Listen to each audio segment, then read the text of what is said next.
Welcome back to my channel. कैसे हैं आप सब? आई होप आप लोग बहुत अच्छे होंगे। तो आज है दिन बुधवार का और अभी टाइम हो रहा है लगभग 7:30 बजे का। आज मुझे सर्दियों के कपड़े निकाल करके उनको धूप दिखाना है, क्योंकि अभी तक मैंने कोई कपड़ा नहीं निकाला है और ठंडी बहुत ज़्यादा होने लगी है। वैसे दिन में तो प्रॉपर धूप निकलती है तो उतनी ठंड नहीं लगती है, लेकिन बच्चे सुबह में स्कूल जाते हैं तब अच्छी खासी ठंडी होती है। मतलब सुबह शाम में अच्छी खासी ठंड होती है, दोपहर में तो धूप निकलती है तो दोपहर में उतनी ठंड नहीं लगती है। ये सारे काम करने के लिए मैंने संडे वाले दिन सोचा था कि संडे में मैं ये सारे काम कर लूंगी, बट हुआ क्या, सुबह से लेकर के शाम 4 बजे तक के लाइट ही नहीं आ रही थी, जिसकी वजह से ये मेरे सारे काम रह गए। तो आज मैं कर रही हूँ और आज मैंने बच्चों को स्कूल भी नहीं भेजा है। वैसे इस टाइम पे बच्चों के स्कूल में ज्यादा वर्क भी नहीं कराया जा रहा है, क्योंकि बच्चों के स्कूल में चल रही है एनुअल फंक्शन की प्रैक्टिस। और इस बार मेरे दोनों बच्चे पार्टिसिपेट नहीं कर रहे हैं, क्योंकि सेम डेट में ही शादी है।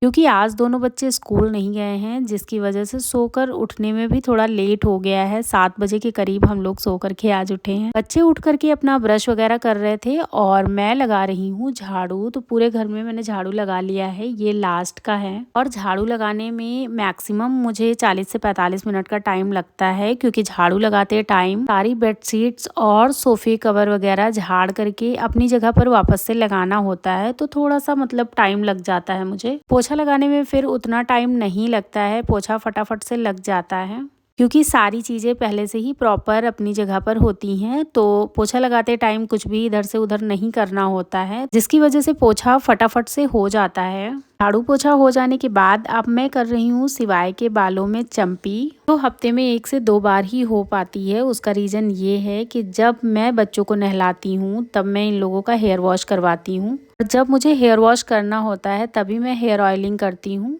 कि बच्चे अभी खुद से शैम्पू नहीं कर पाते हैं, तो डेली में ये ऐसे ही नहा करके चले जाते हैं। बस शैम्पू करना मेरा काम होता है। ज़्यादातर तो मैं संडे में और वेडनेसडे में ही हेयर वॉश करवाती हूँ इन दोनों का। बाकी के दिनों में सुबह स्कूल के टाइम में ये दोनों खुद से नहाते हैं, क्योंकि उस टाइम पे मैं किचन में बिजी होती हूँ, जिसकी वजह से मुझे सुबह में टाइम बिल्कुल भी नहीं मिल पाता है। तो सिवाय और आद्या का मैंने अच्छे से हेयर ऑयलिंग कर दिया। उसके बाद मैंने देखा सिवाय के थोड़े से नेल्स बढ़ गए थे, तो उनको मैंने कट कर दिया। और आद्या के तो बहुत कम नेल्स बढ़ते हैं, इसके ज़्यादा नेल्स नहीं बढ़ते हैं, तो इसके भी जितने कट करने वाले थे उतने मैंने कट कर दिया। बच्चे हैंड वॉश करके अपना खेलने में लग गए थे और मैं आ गई हूँ इस वाले रूम में। और यहाँ पे ये दीवान जो पड़ा है इसमें रखे हैं मेरे सारे सर्दियों के कपड़े और कंबल रजाई जितना कुछ है, मतलब विंटर का, वो सारा इसी बेड में रहता है। विंटर के सारे कपड़े मैं बैग में करके रखती हूँ। तो बैग यहाँ पर इतना ज्यादा बड़ा था कि वो ऐसे निकल नहीं सकता था, तो पहले मैंने उसकी जिप खोल करके थोड़े थोड़े कपड़े बाहर निकाले, उसके बाद मैंने ये बैग निकाला है। तो इसी तरीके का एक और रेड कलर का बैग रखा है, उसमें भी कपड़े ही रखे हुए हैं। पहले तो मैंने यही एक बैग निकाला था, उसके बाद मैंने बैग के अंदर चेक किया तो बच्चों के इनर और पैजामी नहीं थे, वो दूसरे बैग में रखे हुए थे, तो मुझे दूसरा बैग भी निकालना पड़ा। तो यहाँ पर मैंने ब्लैंकेट भी निकाल लिया है, क्योंकि एसी वाला जो कंफर्टर है वो अभी तक यूज हो रहा था, तो मैंने ब्लैंकेट वगैरह कुछ नहीं निकाला था। तो लगे हाथ मैंने ब्लैंकेट भी निकाल लिया है, इसको भी मैं धूप दिखा दूंगी। और पिछली बार सारे कपड़े ब्लैंकेट सारी चीजें मैंने धुल करके रखी थी,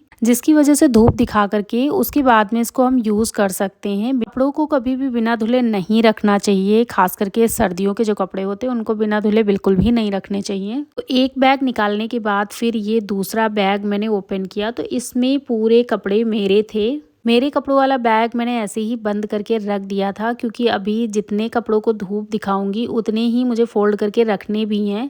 तो थोड़े थोड़े कपड़े अभी प्रॉपर धूप निकल रही है, तो मैंने सोचा थोड़े थोड़े ही कपड़े मैं डाल करके और धूप दिखा करके फिर फोल्ड करके उनको रख दूंगी। तो अब यहाँ पर सारे कपड़ों को मैंने इस तरीके से फैला दिया है अच्छे से। और इस टाइम पर 8 से 9 बजे तक धूप बहुत अच्छी निकल आती है। अभी तो खैर सुबह के धुले हुए कपड़े दोपहर तक सूख जाते हैं, बट अभी आगे आगे मतलब धूप कम होती जाएगी और कपड़े सुखाने में बहुत ही दिक्कत होगी, क्योंकि सर्दियां दिन पर दिन बढ़ ही रही हैं। अभी नवंबर चल रहा है, फिर दिसंबर में तो बिल्कुल भी धूप नहीं निकलती है। यहाँ पर बच्चों के डैडी बहुत सारे फ्रूट्स कट करके ऊपर ले आए थे, तो हम लोगों ने बैठ करके धूप में फ्रूट्स एंजॉय किए। उसके बाद मैं आ गई थी नीचे, तो नीचे आकर के सबसे पहले मैंने बच्चों को नहलाया, उसके बाद खुद नहाया, नहा धो करके फिर मैं आ गई किचन में। आद्या का मन था पनीर का पराठा खाने का, वो सुबह से ही बोल रही थी कि मम्मा पनीर का पराठा बनाइए, क्योंकि पहले से मैंने सोचा नहीं था कि आज के दिन मैं बच्चों को स्कूल नहीं भेजूँगी।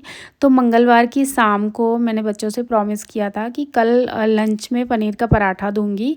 तो आद्या के माइंड में कहीं न कहीं वही चल रहा था, तो उसने बोला मम्मा पनीर का पराठा आपने बोला था तो आप अभी बनाइए। तो मैंने भी सोचा चलो मैं पनीर के पराठे बना ही देती हूँ, लेकिन पनीर थोड़ा-सा कम था, तो इसमें मतलब इतना पनीर था कि 4 से 5 ही पराठे हो पाए थे, तो मैंने 4 से 5 ही पराठे बनाए थे। मैं ये सोच रही थी कि इस टाइम पे मैं जो भी बनाऊँ तो दोपहर तक हो जाए, मतलब दोपहर का खाना दोबारा से मुझे ना बनाना पड़े। बट ऐसा नहीं हुआ, क्योंकि कभी-कभार होता है कि हम कुछ और सोच रहे होते हैं लेकिन हो जाता है कुछ और आज मैंने काफ़ी दिनों बाद फ़ोन उठाया है अपना व्लॉग शूट करने के लिए। काफ़ी दिन बाद मैं व्लॉग डाल रही हूँ। तो वो भी कुछ थोड़ा-सा था ना कि समझ में नहीं आता है जब आप बीच में काम को ब्रेक कर देते हो।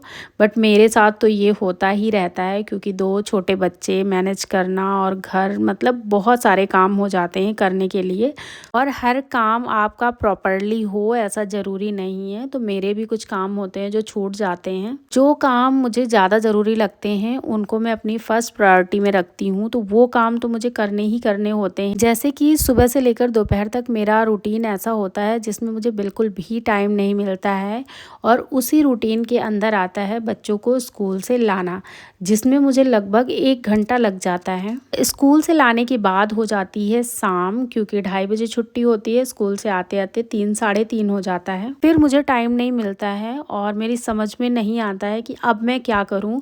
तो फिर से मेरा इवनिंग रूटीन स्टार्ट हो जाता है, जो चलता है नाइट तक। फिर रात हो जाती है, सो जाना, बस इतना इस टाइम मेरा रूटीन हो पा रहा है, इससे आगे कुछ भी नहीं हो पा रहा है। एक तो इस टाइम पे दिन भी बहुत छोटा हो रहा है, तो मैंने सोचा कि आगे आगे और दिन छोटे होते जाएंगे, तो क्या मैं ये सारी चीज़ें साथ में मैनेज नहीं कर पाऊँगी क्या? फिर मैंने अपना रूटीन थोड़ा-सा चेंज किया और फिर मैंने स्टार्ट किया फिर से व्लॉग बनाना। इस टाइम पर सुबह में भी थोड़ा-सा आलस आता है, तो जल्दी उठा नहीं जाता है, बट अब मैंने सोच लिया है कि सुबह मैं टाइम से उठूँगी और पूरे दिन को अच्छे से प्लान करके चलूँगी, तो मेरे सारे काम शायद हो पाएँगे। बच्चों को नाश्ता करा दिया है, उसके बाद ये है हमारा नाश्ता। नाश्ता करने के बाद थोड़ी देर के लिए मैं फ्री बैठी थी, तो मैंने सोचा मैं आप लोगों को ये दिखा देती हूँ। ये अभी मेरे घर में जल्दी ही आया है और बहुत ही सुंदर सी एक सीनरी है, जिसके अंदर लाइट है और ऐसे इसमें ना चारों धाम के पिक्चर्स बने हुए हैं, और ये सीनरी पास से देखने में एकदम रियलिस्टिक लगती है, बहुत ही सुंदर लगती है।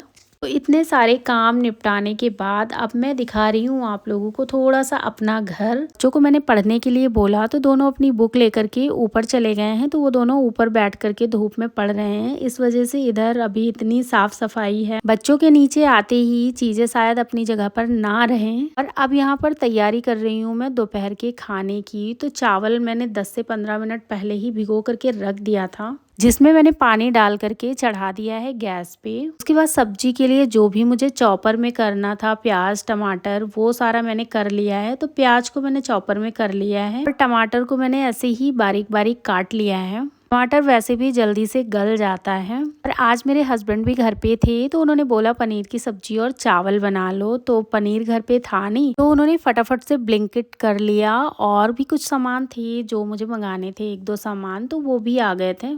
और आज मैं पनीर की सब्ज़ी थोड़ा सा डिफरेंट तरीके से बनाने वाली हूँ। डिफरेंट मतलब सिंपल भी, और डिफरेंट इतना है कि मैं इसको हरे प्याज के साथ में बनाने वाली हूँ। इसमें मैं खूब सारा हरा प्याज ऐड करने वाली हूँ और सब्ज़ी बहुत ही अच्छी बनती है। अगर आप लोगों ने नहीं बनाई है तो एक बार बना करके देखिएगा, सच में बहुत ही अच्छी सब्ज़ी बनती है। और हरा प्याज मेरे घर में सबको पसंद है। इस टाइम हरे प्याज की पकौड़ियाँ, पराठे, जो भी बनता है सब बहुत ही चाव से खाते हैं। और इस टाइम पे बहुत सारी हरी सब्जियां आने लगी हैं। हरी सब्जियां हमारी हेल्थ के लिए बहुत ही ज़्यादा अच्छी होती हैं। वैसे तो बच्चों को हरी सब्जियां कम पसंद होती हैं, बट अगर डिफरेंट डिफरेंट तरीके से उनको बनाकर दी जाए तो बच्चे खा भी लेते हैं और उन्हें पता भी नहीं चलता है कि क्या है। और इस काम में मैं माहिर हूँ, तो बच्चों को मुझे सारी चीज़ें खिलानी होती हैं, फिर चाहे मैं कैसे भी खिलाऊँ। यहाँ पर सारे मसाले अच्छे से पक जाने के बाद फिर लास्ट में मैंने इसमें हरा प्याज ऐड किया है। और इस तरफ चावल भी ऑलमोस्ट पकने वाले हैं, थोड़ा सा इसमें अभी कसर है। अब इधर प्याज अच्छे से हो गया था तो इसमें मैंने ऐड कर दिया है मटर। उसके बाद मैंने इसमें नमक डाल दिया है, क्योंकि नमक डालने से मटर जल्दी पक जाती है अगर 1 मिनट के लिए ढक्कन लगा दिया जाए तो। लास्ट में इसमें ऐड कर दिया है पनीर और बन गई है बहुत ही टेस्टी सी सब्जी। देखने में तो बहुत अच्छी लग ही रही है और खाने में तो सच में बहुत ही अच्छी थी। तो अब यहाँ पर मैं लगा लेती हूँ प्लेट और इसी के साथ इस वीडियो को भी यहीं पर एंड करती हूँ। अगर वीडियो पसंद आई हो तो प्लीज वीडियो को एक लाइक, चैनल को सब्सक्राइब किए बिना मत जाइएगा और ये व्लॉग आपको कैसा लगा कमेंट करके जरूर बताइएगा। इसी के साथ इस व्लॉग को यहीं पर एंड करते हैं, मिलते हैं नेक्स्ट व्लॉग में, तब तक के लिए बाय बाय।